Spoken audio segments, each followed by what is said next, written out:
Hi everyone, welcome. Hello, Look who it is. It's lovely it's me. Mary Lynn.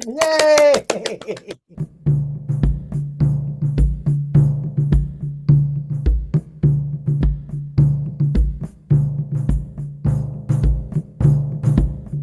Mm.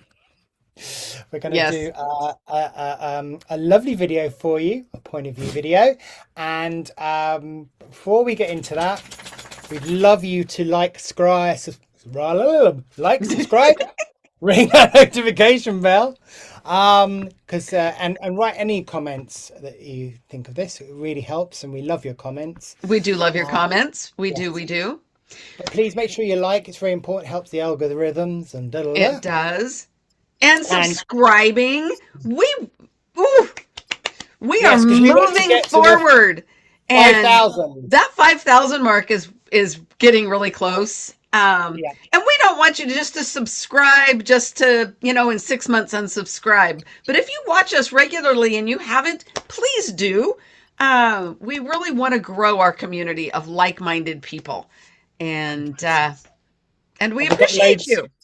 loads in the bag, haven't we? Over the next couple of Yes, months, we've got loads of interesting yes. stuff for you. So not just on the paranormal, but witchy stuff, and yes, also and I mustn't forget, if you do need us to clear your home, we can do that free Hmm. of charge. And just go onto our website, give us a little message and stuff, and we'll get back to you and we can help Hmm. you. Typically, if you think you have activity in your home, you do.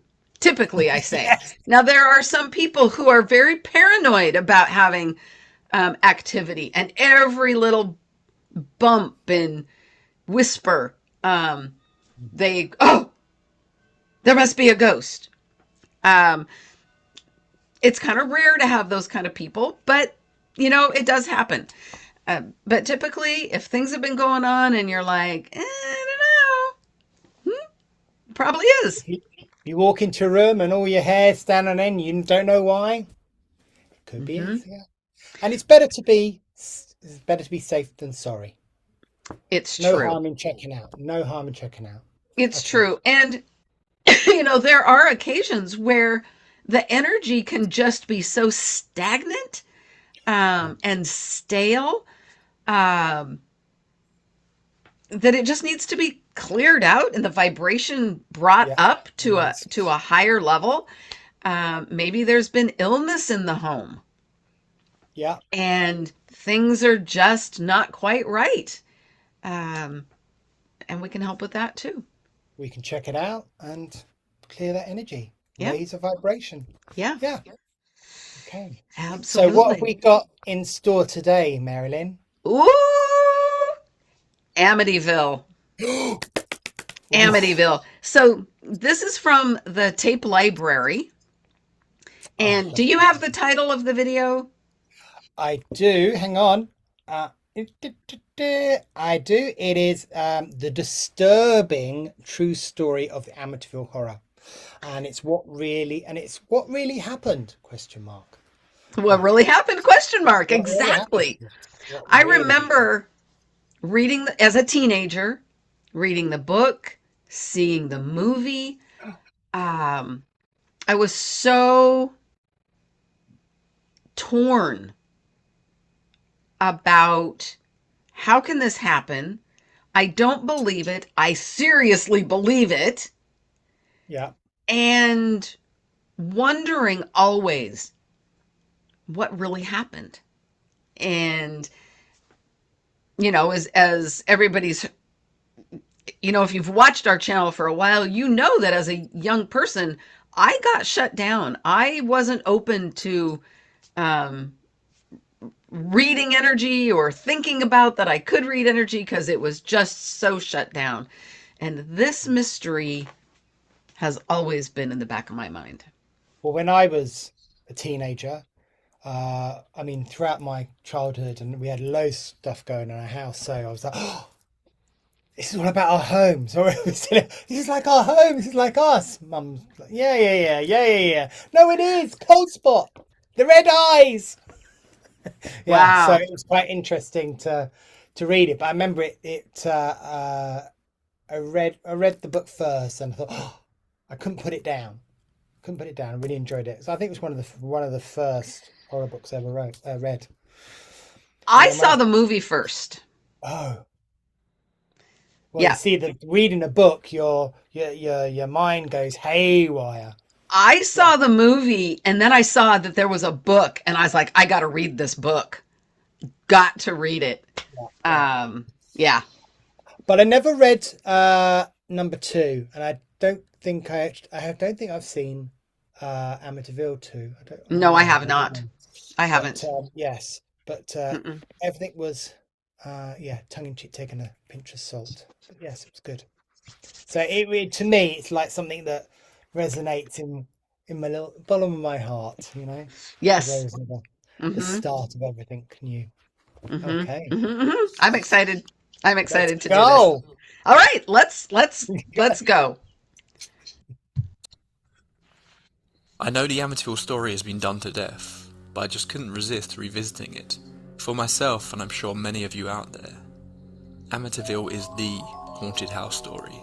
It's the first incident of a haunted house I remember reading about when I was a child, Mhm. Yeah, and was likely one of the first supernatural stories I'd really come across. I remember catching parts of one of the awful later films on TV and it terrifying me. I remember how even friends and family members who had no interest in this kind of thing knew what you meant when you said Amityville. It's more ingrained in popular culture than almost any example of the paranormal I can think of. We're going to be splitting this story into 4 parts. The horrific murder of the DeFeo family as they slept in their beds and the resulting trial. In part 2, we'll go over the infamous 28-day stay of the house's new owners.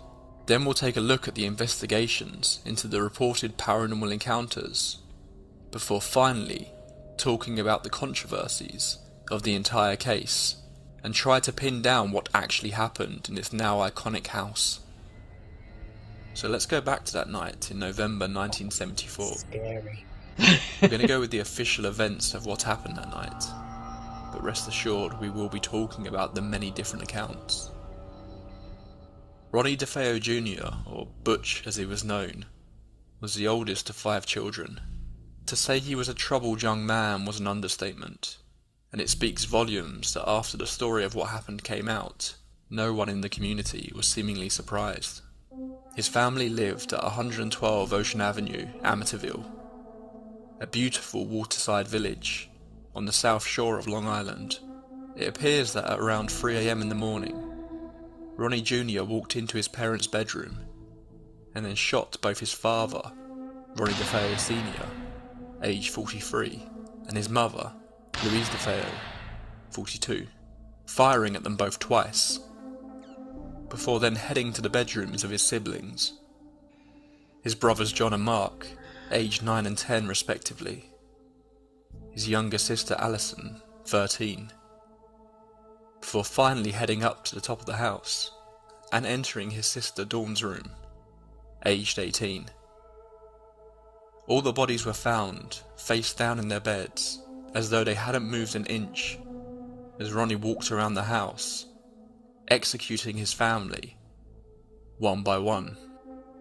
No neighbours reported any kind of disturbance, although one did claim to have heard of DeFeo's pet dog barking around the time of the murders, but they did not hear a single gunshot. It's reported that both Alison and Louise. I'm going to stop that for a second. Mm. So, nobody hearing any gunshots. What I just got around that, his energy was so chaotic and so um, off the rails Yeah. that it is what muffled those gunshots. The energy around him actually muffled Wow. those shots, which Wow. is just wild to I me. I I got the from him. I got schizophrenic, but he is not schizophrenic. So it seems like I don't know, loads of voices and stuff was happening. His head was really. Um, oh, I wonder if what voices and everything was getting, he wanted to silence and get rid of. I wonder if that. But I've got a terrible neck ache. Mm. I was like, well, I've got neck ache.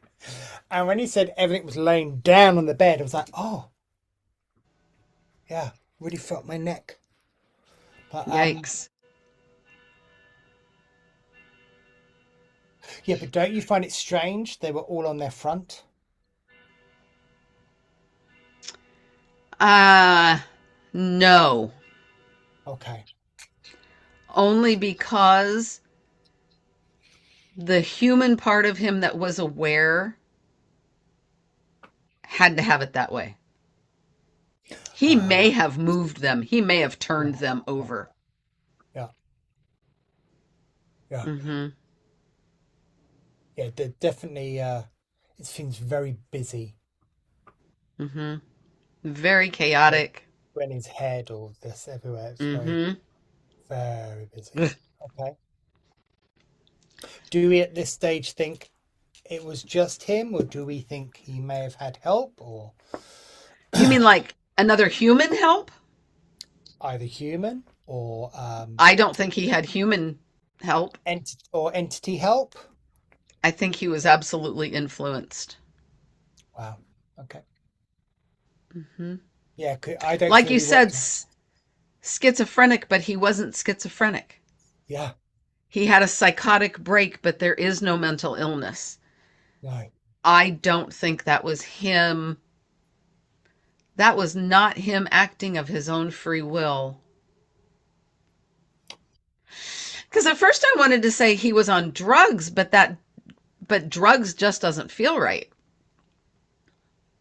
Now, whether they determine at some point, I don't remember. Mm. Um, Yeah, because that makes sense about the drug because I get a sense of oh God, uh, drug infused, but again, no drugs. no The drugs. feeling of that infused. Hmm. Yeah, The feeling of schizophrenia, but he's not not schizophrenic. schizophrenic. And Yeah, what are the things that can cause both of those? Paranormal. gosh, yeah. Hmm. Okay, that's interesting. Should we continue? Yeah, continue. I'm on the edge of my seat. Appear to have at least woken up before they died.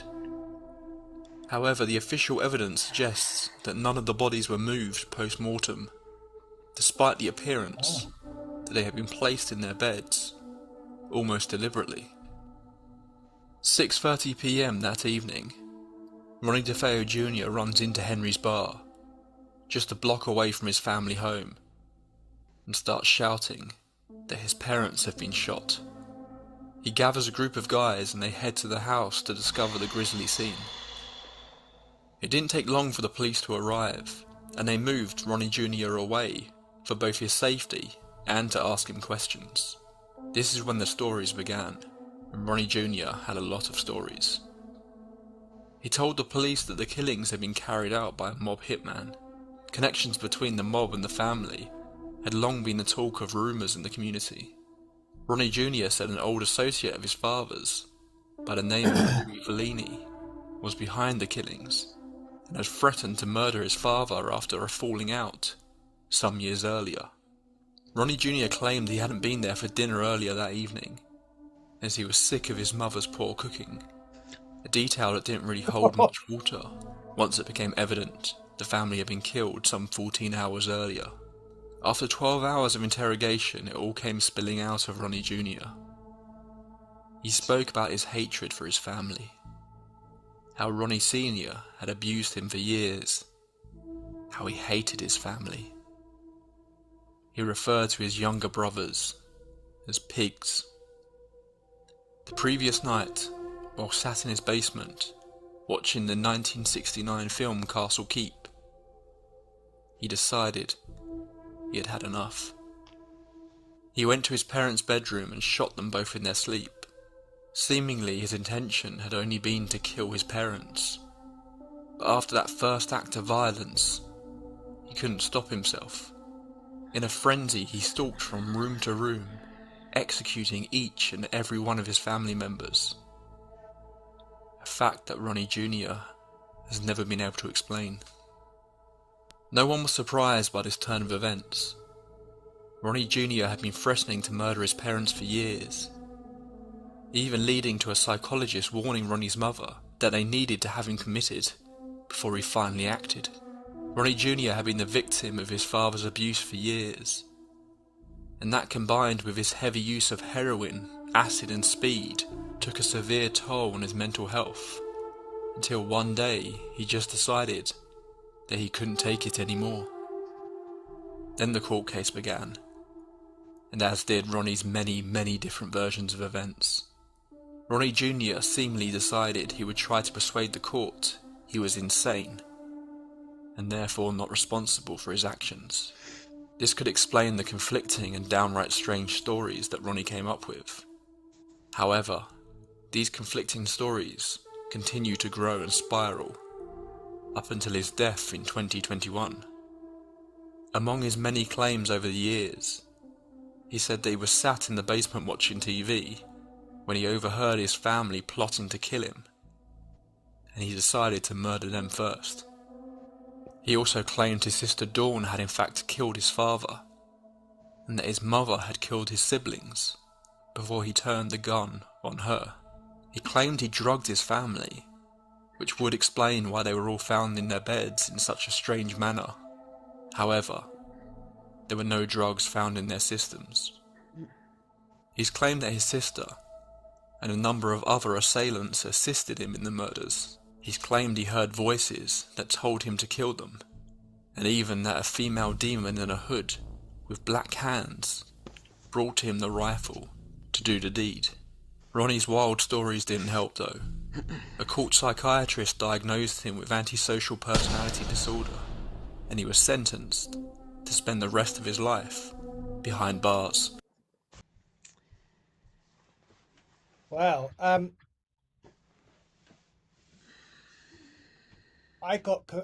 so just put it bluntly, I got confusion. I really was really confused, and I think he was confused what had actually happened in some ways, because it feels like confusion, covering my tracks, or is it this, or is it that? It seems like that, toing and froing. I didn't get so the whispers. Mm-hmm. Yeah, there was whispers, but I think it'd been going on for some time. I agree. And he took it was I got the smell of Marijuana. Jackie, yeah, marijuana. And obviously smoking that didn't help. Mm-hmm. It just exacerbated his feelings and everything like that. I think he was impressionable anyway as an adult and young child, so that didn't help matters. His the abuse that they speak of, I think, is physical, not sexual. Yeah, and a lot verbal. Verbal. You're not worthy. You're shit at this. You're because of what he did. So it was he felt very subdued and really, I felt being put into the ground, literally being put into the ground. His drug abuse over the years really opened him up, I believe, to paranormal influences. Mm-hmm. That low vibration of addiction and heroin takes you to such a low vibration. Yeah. Really opens up that doorway for the paranormal. Yeah. A female hooded figure brought him the gun. No. No. Uh, but in his frenzy, it makes perfect sense that he just continued on and killed Yeah, everybody. yeah. I don't think Mm-hmm. anyone. I don't feel anyone else helped him. Mm-mm. I don't feel his mother went and killed the others. I don't. I think it was all No, him. it was all Um, him. uh, you know what? I don't know if this is me, but I suddenly got a feeling that when sometimes you're asleep and you wake up in the night and you're frozen and you go, oh, I can't move, I can't move, can't No, move. I have never had sleep paralysis. Oh, that's it, sleep paralysis. Yep, Yes, never had it. I've had it. I think that is what they had. It feels there's some sort of like a sleep paralysis, some sort of. I don't Mm. think the kids. I think it was more the adults. There seems to be this being not being able to move. Now, I don't know if that's paranormal or the sleep paralysis or part of it. Fear can do that too. That's true. Yes, Mm-hmm. that's true. Fear can do that too. With the 18-year-old sister, um, I think she probably heard all the gunshots Yeah, and just laid there in fear. Um, Maybe if I turn over, he can't see me, he won't kill me. yeah, that resonates. I can feel her fear. I could feel the young ones. They weed themselves. Bless them. Yeah, it's. I think it's the same thing. It's just this. I'll hide underneath. Oh, you would when you were. I remember when I was younger. When you thought you had what was it? The boogeyman in your room. You heard something under the covers because you felt that was your safest That was, place you were as a safe kid. there. Yeah, you were safe. Nothing can get you, and Sure.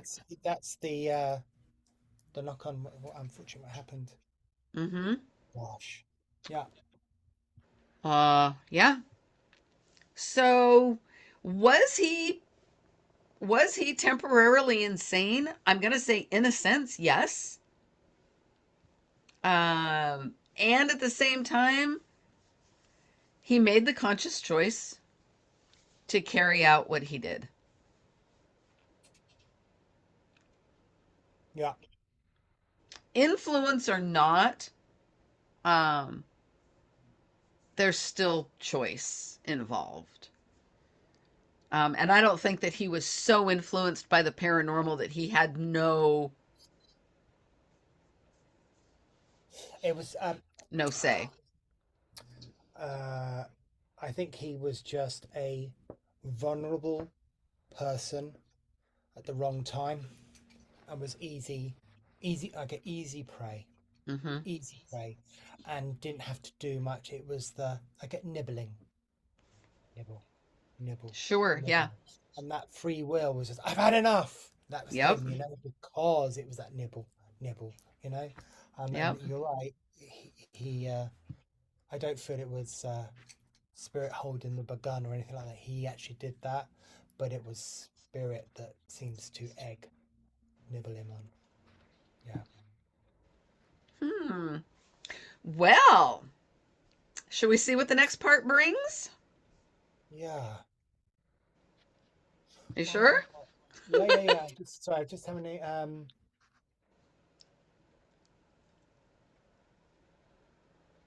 I just got I come in different disguises.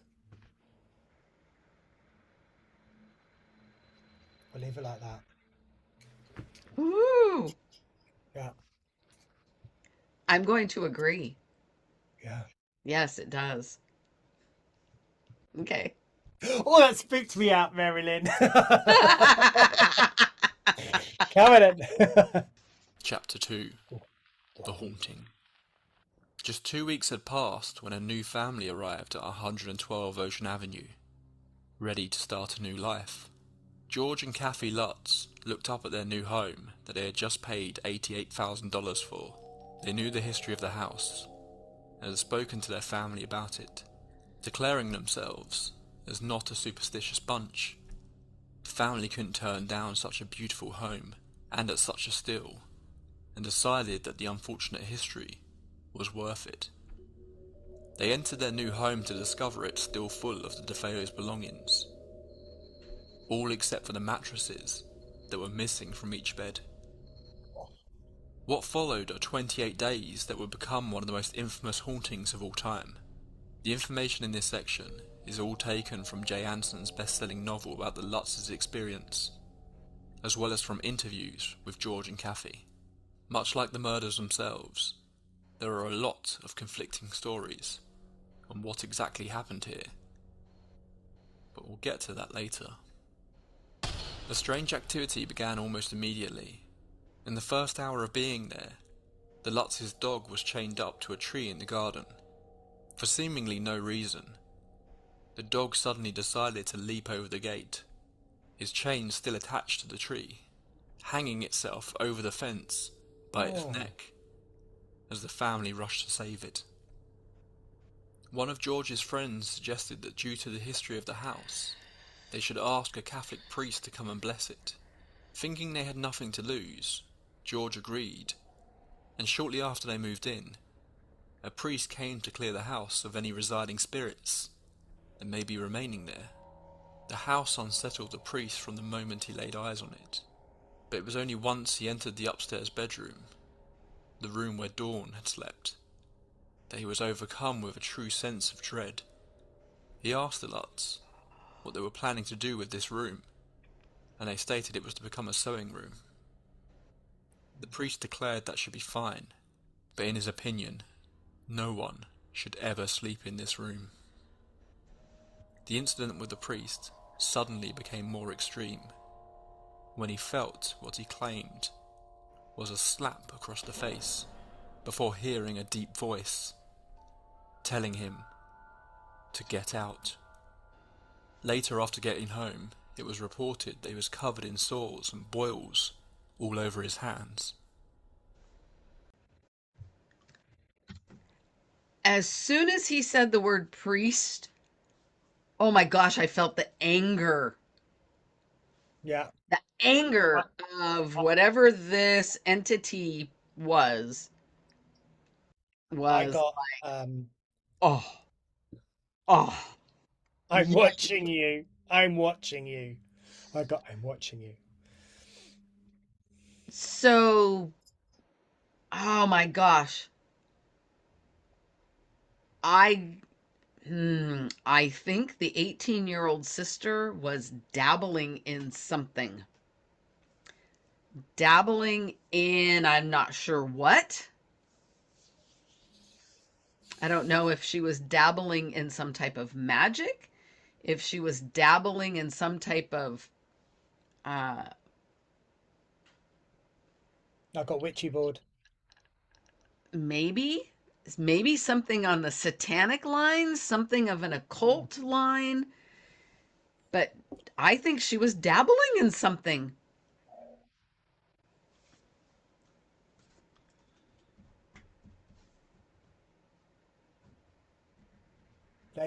She had got something come through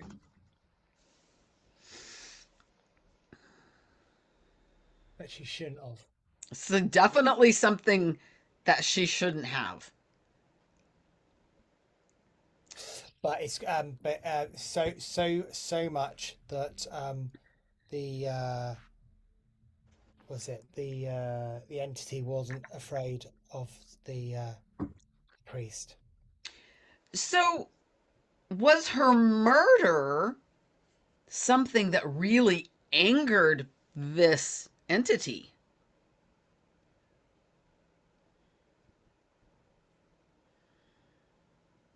Was her murder.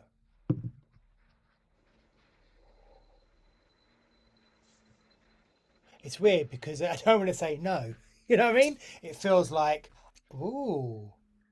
You know, it's you've opened up something there that I That, didn't right? think about. Yeah, It's so bizarre that that's what's it's coming, is that her murder really angered this entity and like really pulled its presence forward. ah yeah, it was pissed off that he, excuse me, that he the um brother killed her Yes. because the entity, that was his job to do, Yes. Oh not. my gosh, And yes. he took, so he was annoyed that he took the will away from the entity, as it were. He took the prize. Yeah, yeah.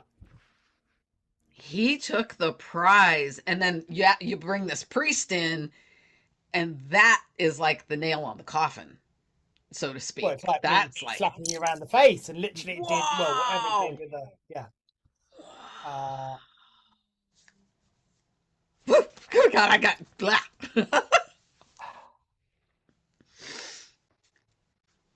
but it feels, I feel I feel trapped in the house. Not Yeah, me. I think the entity was trapped in the house, the in a sense. entity trapped in the Yes. house. Something pulled it in. So, what I'm gonna, something more than, oh, will life, it's something that life itself pulled it into the Okay, question. house. Yeah. I don't know very much about different religions. I know very little about different religions.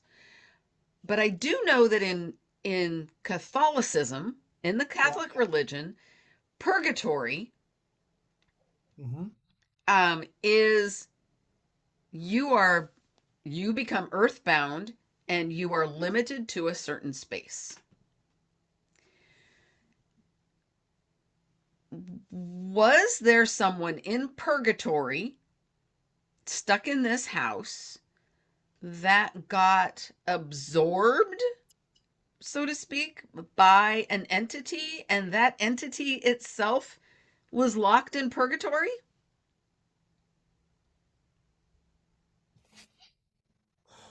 Gosh. Because the picture they're showing me, that's what happened.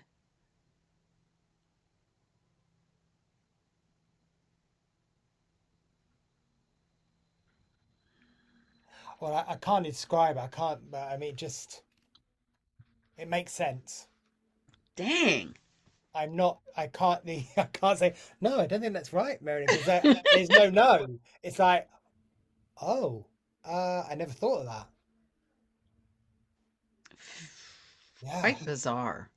But it feels, as I said, I don't know, as you said, the poetry, it feels it can't, because we know where we've done clearings, some entities are able to leave the house. They could go out, Right. you know, or there was portals, or what we say, and they're coming out and stuff like that. For Right. this, I just get no, couldn't. Very interesting. Hmm. All right. Maybe more to be revealed. Yeah. All Mm. right. Ooh. Claimed that early on she felt a presence embracing her from behind. Mm. She wasn't sure why, but she instinctively felt that it was a woman, and that the embrace was supposed to be comforting, rather than threatening. She often smelt the woman's perfume around the house. The Lutz's youngest daughter suddenly started talking to an imaginary friend called Jody. She claimed that Jody was a pig with glowing red eyes that would watch over her through her window as she slept. Jody told their daughter that they would always live there. Both George and Kathy claimed to have seen those red eyes peering through windows at night. In December, on a snowy night, the family once again saw Jody's glowing red eyes, watching through the window as they watched TV. George ran outside to investigate and found hoofprints in the snow. George also discovered a hidden room that was not on any of the floor plans of the house. Hidden in the basement, the room was painted red, and they claimed it had a strong stench of human feces inside. One of the more subtle moments among the grander examples of haunting phenomena is one that I find most chilling. Over the weeks that the family stayed in the house, the children began to sleep on their stomachs, something they hadn't done before. All of this is strange, but it seems George was the focus of whatever was residing in the house. He started to become obsessed with fire, insisting that he needed to keep the fire burning in the living room. He would spend hours out back chopping wood, seemingly due to the fact that since he was in the house, he was constantly cold, something the rest of the family were not experiencing. George would hear sounds at night. It would range from footsteps to screams, and even loud music being played from multiple sources, all at odds with each other. But he could never find the source of any of these nocturnal noises. One night, he tripped over a lion ornament in the living room, and when he looked down at his leg, he saw what appeared to be bite marks. While Kathy may have felt a kind embrace, and their daughter was making friends, the house was having a dark effect on George. He became increasingly irritable and aggressive with his family. His personal hygiene became considerably worse, and he began to wake up every night at 3:15 a.m, the same time the DeFeo murders were said to have taken place. The activity grew more and more extreme as time went on. Their possessions would be covered in what appeared to be strange black mould. Green slime would ooze from the ceiling, dripping down to the carpet below. Swarms of insects, most notably flies, would be in the room Dawn once slept in, but there seemed to be no way to get rid of them. Then the activity became more violent. Cupboard doors would be slammed, doors broken off their hinges. The banister rail on the stairs was found ripped off. In one incident, an open window suddenly slammed shut, trapping one of the children's fingers in it. It came to a head a little after a month of moving into the home. George woke up in the middle of the night once again, but this time he couldn't move. His bed shaking from side to side, as if it was being lifted over and over by some unseen force. He then saw Kathy levitating across the bed, her face switching to that of an old woman before his very eyes. What happened after that is unknown. I have wanted to stop this so many times. I know. So many times. And I couldn't. So much information. I don't even know. Oh, it's my dogs.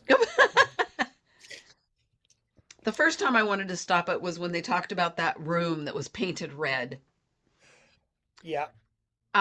The first thing I got was that's where the original, the oldest son, his Yeah. name has completely left me. He would go in there and do drugs. Yeah.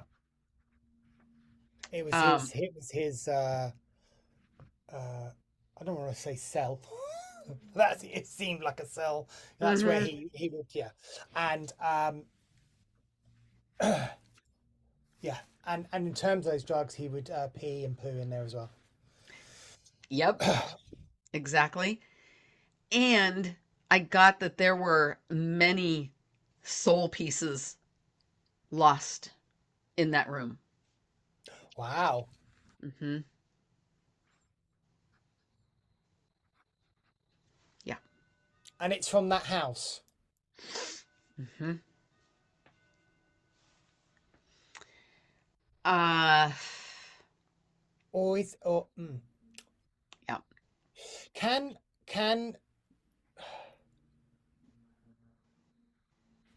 so hypothetically, Yes. can I collect all those soul pieces, the splinters, as it were, the soul pieces? Can I put them all in a bag and taken with me. If I was not a human, but if I was an entity, can I carry it around? I I think yeah. I, Yeah. I Yeah, get you that can. hint, and I think that's what. That's part of that chaos that was happening. Yeah, Um, they don't originate in the house. Original. It seems like they've been brought in, and something's brought them in.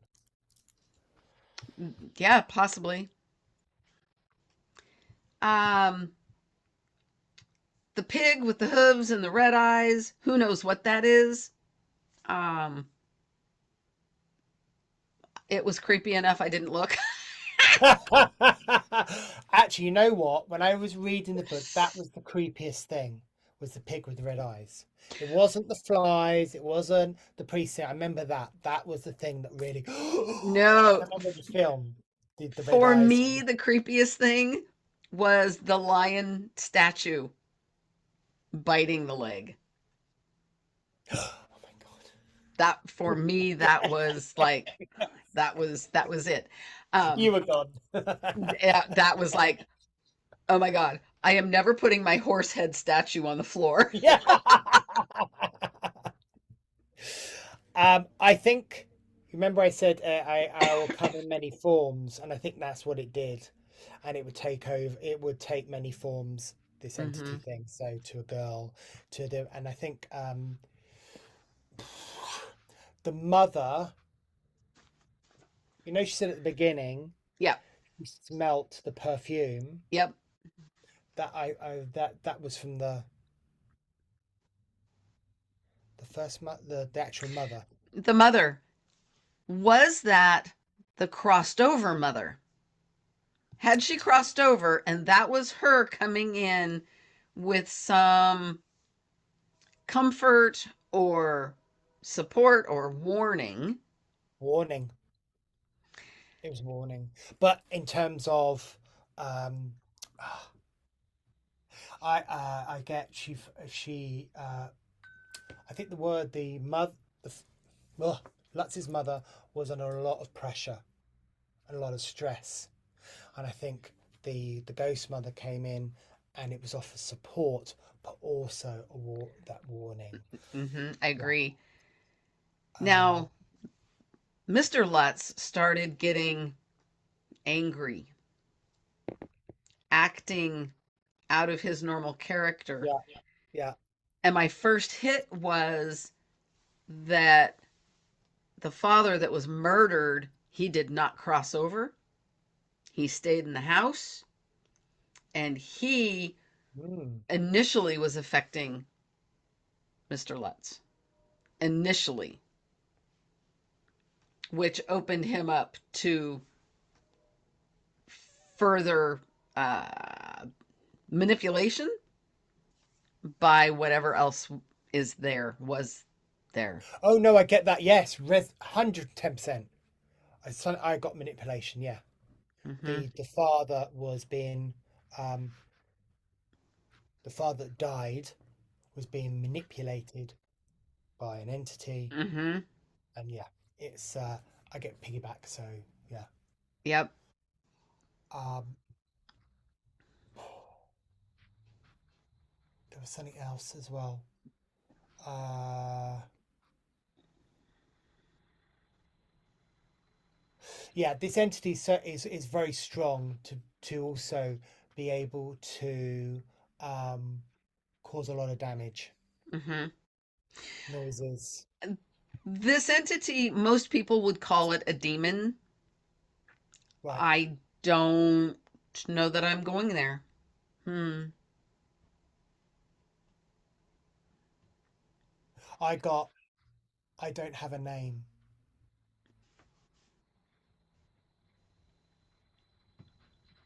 Yeah. Mm-hmm. Hmm.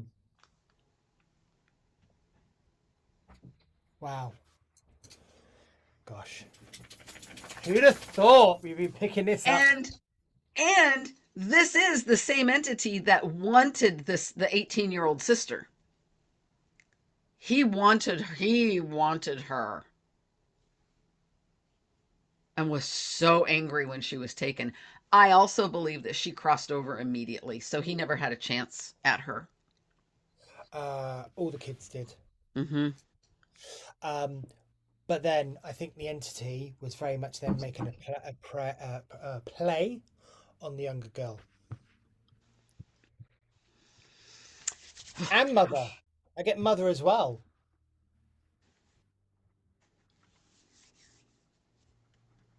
But in a The different Lutz way. of the Lutz family. Yeah, Yeah, but yeah, a yeah, yeah, different way. yeah. A different way. Yeah. The Yep, little girl and the mother, but in a yep. different way. Actually, in terms of the little girl, it was more of not a friendship, but more of that sort of little bit, where the mother was a bit more the angry Yep. side, aimed at her. I Wow. can't. I know. I never knew. It's quite amazing, isn't it? What you pick up. Oh my gosh. Wow. It's very interesting. Yeah. Yep. All right. Let's Go play 'em. get back to it.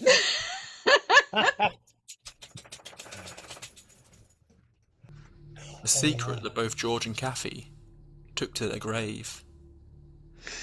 Since this is one of the most well-documented paranormal cases of all time, it really makes you wonder what happened.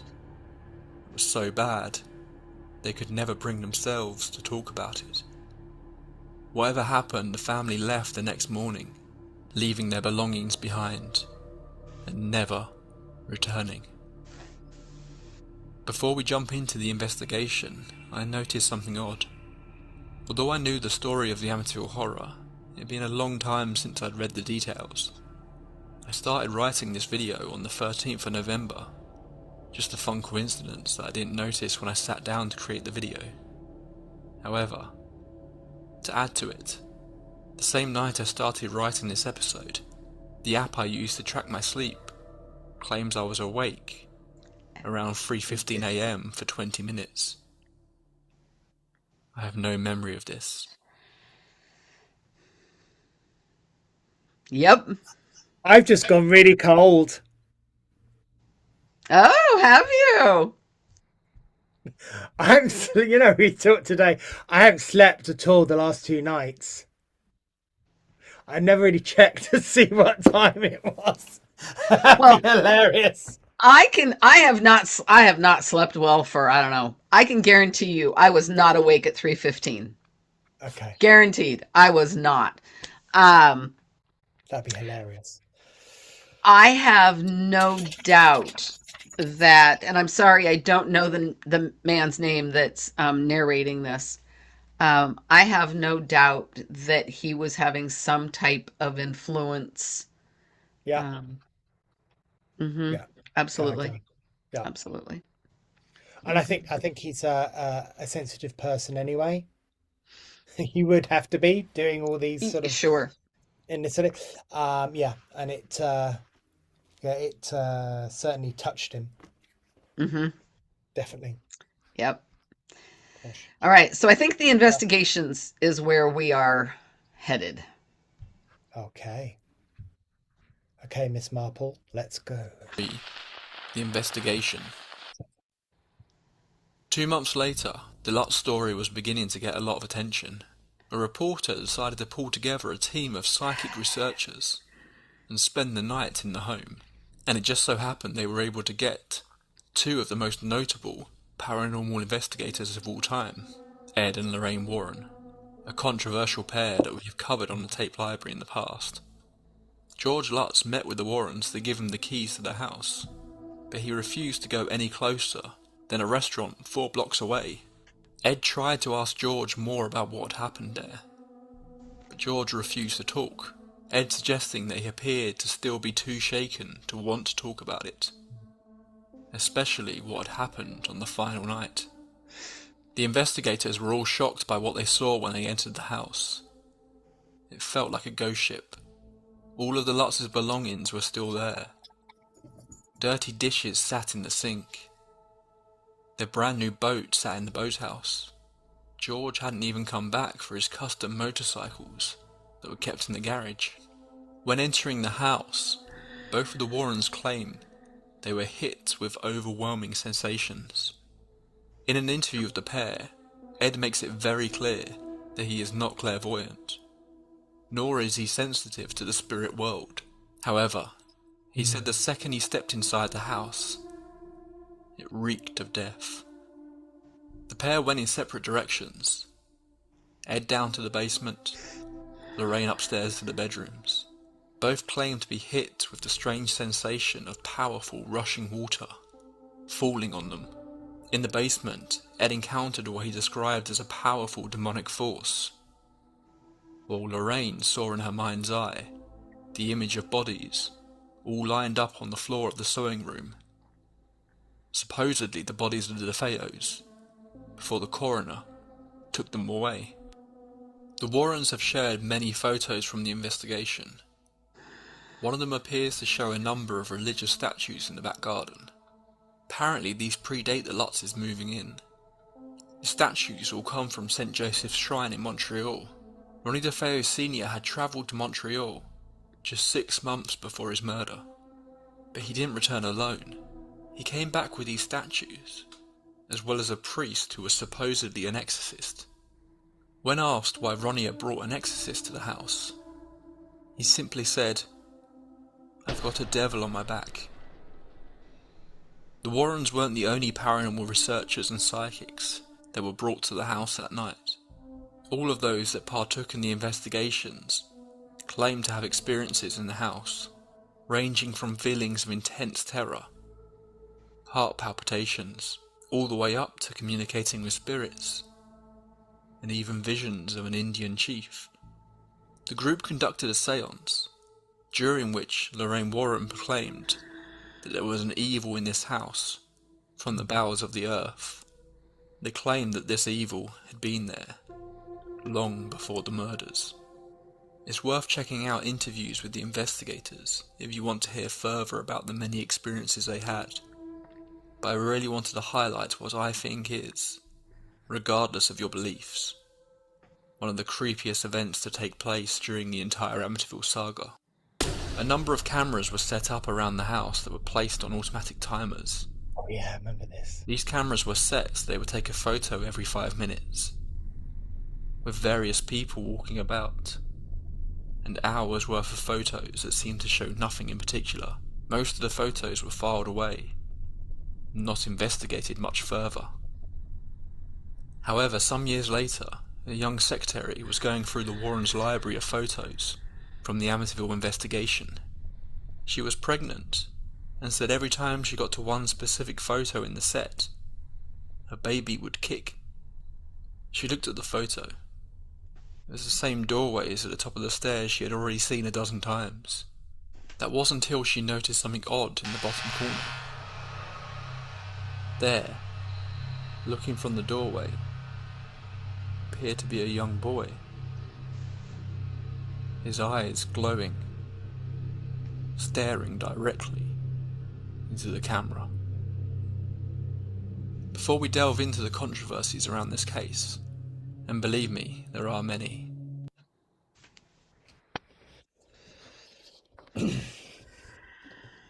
I got it the impression there were other mediums and that there, and some did have bad experiences. I did feel that. Sure. I also got. Yeah. I know they said something about in India. I got something about something about the land, but not in a negative, in sort of a negative way. But it's something as a protecting the land. Something there seems to be many forces at play here. That's what I get. Many. I wasn't surprised at all that somebody felt a native presence. Not at all. I think at any point 10 mediums could walk into that house and get 10 different people, things. Special residual energy. Yeah, that specific portion for me was like, Yeah. What about the oh, there was something I was like, what was I questioning?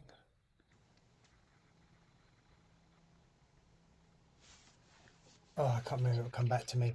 But the other thing I said, what did you take on the little child, or the so-called child in the on the near the banister? Um, That's quite a famous picture. yeah, it could have been the entity just showing up in a certain form. Yeah, Um, it wasn't the children of the ones that were murdered. no, no, I don't believe that was an earthbound spirit of a child. Jane says, uh, the picture was taken. There was a kid in the house and took a picture. Part of Like, me says that. like a kid was in there and then geeked the camera. I was like, oh, I'm gonna get my It, picture taken. Could be, it could was be. I staged. don't really get anything about around it. I, it's not an earthbound child though. No, but then is it? I don't know. It's I'm getting what did I just get? Innocence. But this isn't innocent. And it's got the opposite of innocence. So it wants you to think it's innocent child, but it's not. Yeah, I think it's very possibly the entity showing itself in that form. And how it would probably show its sort of form into the little girl. Mm-hmm. Same Good. height, Yeah. same thing. That's how it perceived. Different disguises, and that's how it's showing itself. Mm-hmm. Um, yeah, Mm-hmm. strange, Very strange. strange. I think we're at the Okay, ending part. Should we okay. do the end? Oh, let's. Okay. Okay. Good. Chapter 4. The Controversy. The haunting at Amityville has ignited my imagination, as it has for many others for decades now.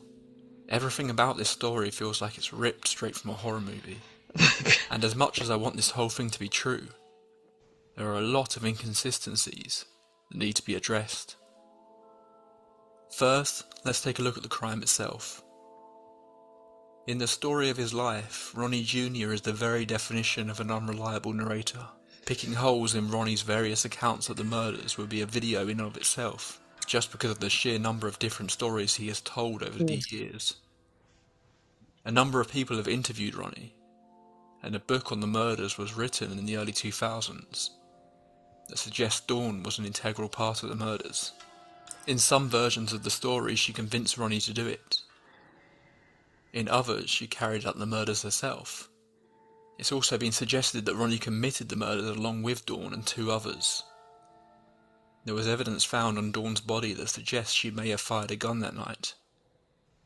Ronnie claimed that the plan was just to kill their parents, but Dawn had gone crazy and started shooting the kids. Ronnie tried to get the gun off her, killed her by mistake. On the night of his arrest, supposedly Ronnie's grandfather was overheard telling his grandson that he didn't want to hear any more about his sister, and that he was going to take the blame for this. There have also been numerous rumours over the years that Dawn and Ronnie Jr. were extremely close, and may have even had an incestuous relationship. To add to the version of events that seems to implicate Dawn DeFeo, supposedly the family had been involved in something rather shady leading up to the murders. A DEA agent had been placed outside their home to stake it out. The night of the murders, the DEA agent supposedly saw Dawn DeFeo walking out of the house carrying a rifle, wearing a hood and black gloves, much like the description of the demon that Ronnie claimed had handed him the gun. One criminologist suggested that it appears the bodies were in fact moved after their deaths, be placed in the beds. However, this has never been confirmed, and the official ruling by the investigators in court was that the bodies were not moved. It's worth noting that despite these rumours and accusations, no one else has officially been implicated in the murders of the DeFeo family. The official story is that Ronnie DeFeo Jr. murdered his family as they slept in their beds. Then the hauntings and subsequent events. As I said, this story feels like it's been ripped from a horror film, and many have suggested that maybe it has been. The Lutz story came out not long after a little-known novel and movie came out, The Exorcist. The Exorcist was a worldwide phenomenon. It brought the idea of the devil back into the public zeitgeist.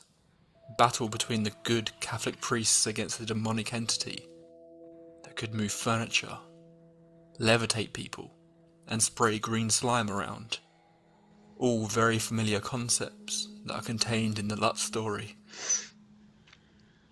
The priest who claimed he visited the Lutz home later made a statement under an affidavit that he never actually stepped foot into the property and only spoke to George Lutz over the phone. This is completely at odds with every other account of the incident the priest gave. The Lutz's neighbour had a large Persian cat that Ronnie DeFeo apparently referred to as Piggy due to its size. It was prone to sitting in a tree next to 112 Ocean Avenue, its eyes reflecting light as it watched the inhabitants through the windows. Sure? The day they claimed they saw the hoof prints in the snow, there was reportedly no snow in Amityville on that day. The new owners of the house after the Lutz point to the discrepancies in the weather as evidence that the stories contained in the latter book, The Amityville Horror, are fictional, although Ed Warren suggests this might not be that much of a smoking gun. Now, people said, well, there was no snow called for that night. The Weather Bureau didn't call for snow. The Weather Bureau is never wrong, are they? But did you ever see it snow on one side of the town and not on the other side? Sure, Yes, sure. positively. So they picked on little things like Little this. things, they grabbed it. Yes. Speaking of the new owners, they were adamant that there is nothing wrong with the house. A key point of this is that when they moved in, despite the Lutz's claims of doors being blown off the hinges, along with a whole host of other incidents of destruction, they claimed that when they purchased the house, there was nothing to suggest anything had happened. This is the original banister. In the book, it was supposed to have been torn out of its hinges and completely demolished or something. As you can see, it is the original banister. It's been here, like everything else, 50 years, and it's still in perfect condition. Quote, January 2nd. Holding his nose, George forced open the paneling and shone his flashlight around the red-painted walls. The stench of human excrement was heavy in the confined space. It formed a choking fog. My name is Patty Camarado. I was friends with Allison DeFeo, the girl who was murdered with the rest of her family here in 1974. This I'm going to show you is the mysterious red room that's so noted for in the book. This door, which they say was never here, was here, is here, always will be here, I suppose. This is the red room. Nothing more than a storage area where Allison and her brothers and I used to keep toys. Just red, you know. There was never any feeling of spirit presence or ghosts or any sort of thing like that. It was just a play area. Used to keep toys. Nothing more than that.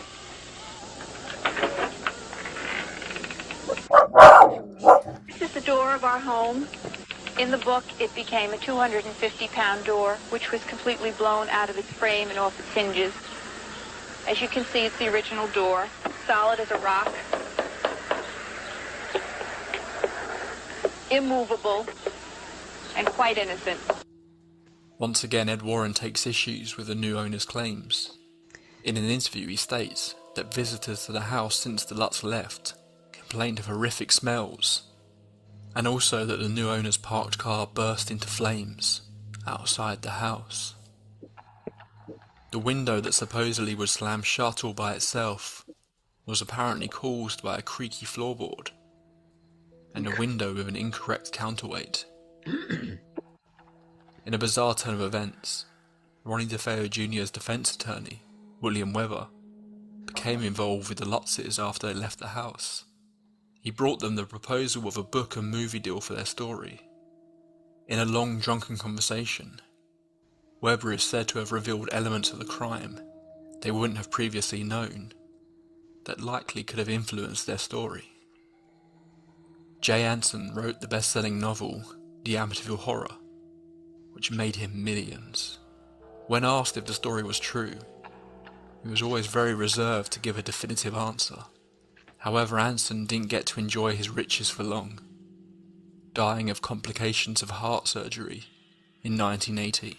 Heart-related conditions are a fate that appears to have befallen a number of people involved in the investigations into the Amityville hauntings. And that creepy photo of the boy with the glowing eyes? There are a couple of apparent explanations for this as well.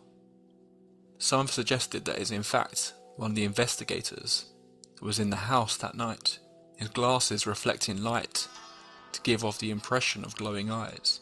Others had claimed that someone had brought their 10-year-old nephew to the house that night, although the reporter who arranged the whole thing refutes this and claimed that there were no children present. So where does that leave us with the Amityville Horror? Well, Did George and Kathy Lutz make up the entire story to make money?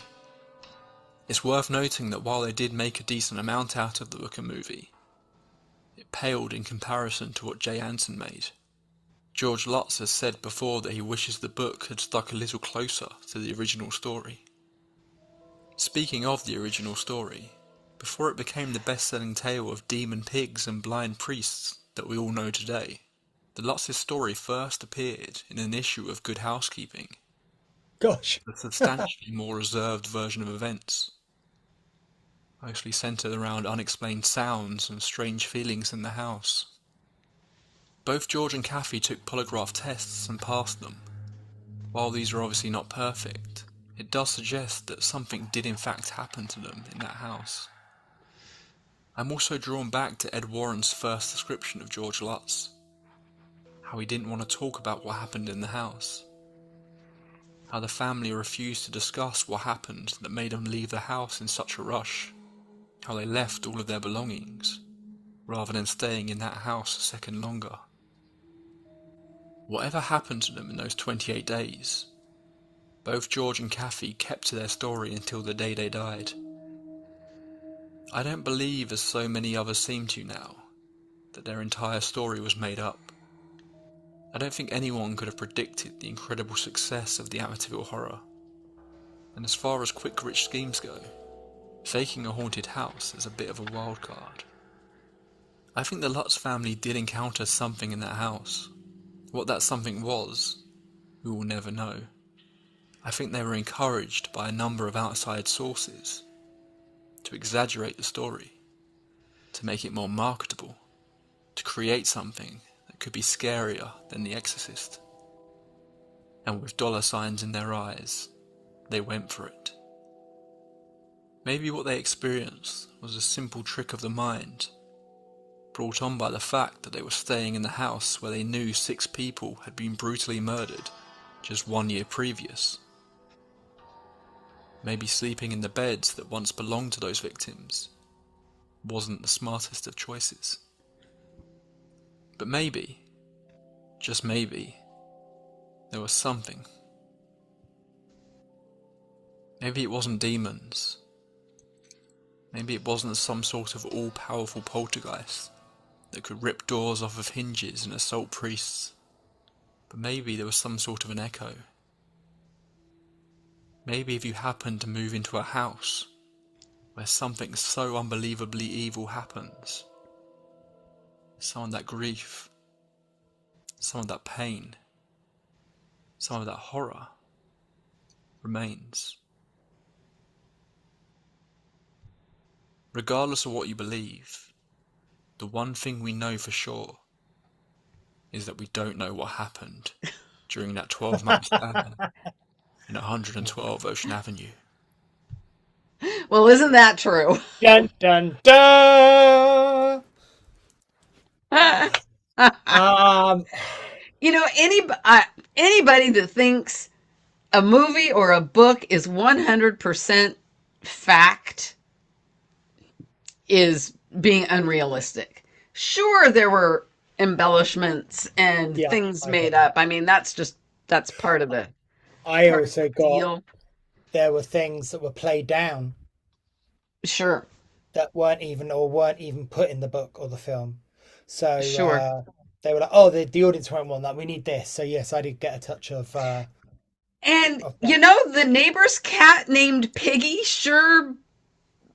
sure made sense. Yeah, I think the eyes outside, that definitely made sense to me. Yeah, Yeah, yeah, that did yeah. make sense. And the Yeah. little where somebody thought it was a pig and it was the cat, probably the Yeah. cat. Yeah, Yeah. Now, yeah.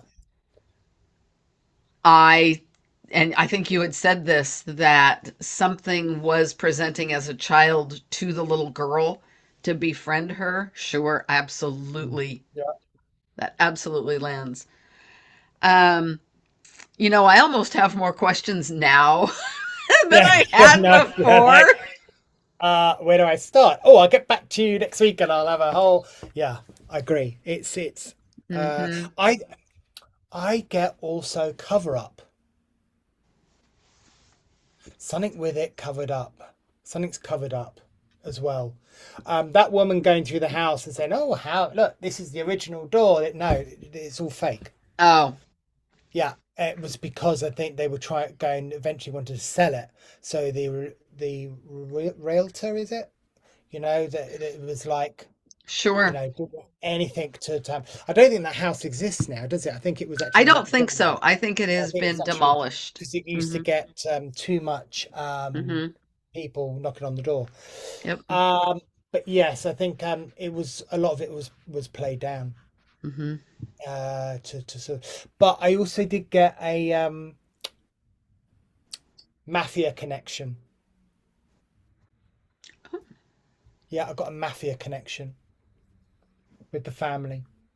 Yeah, Sure. the father. Yeah, Um, sure.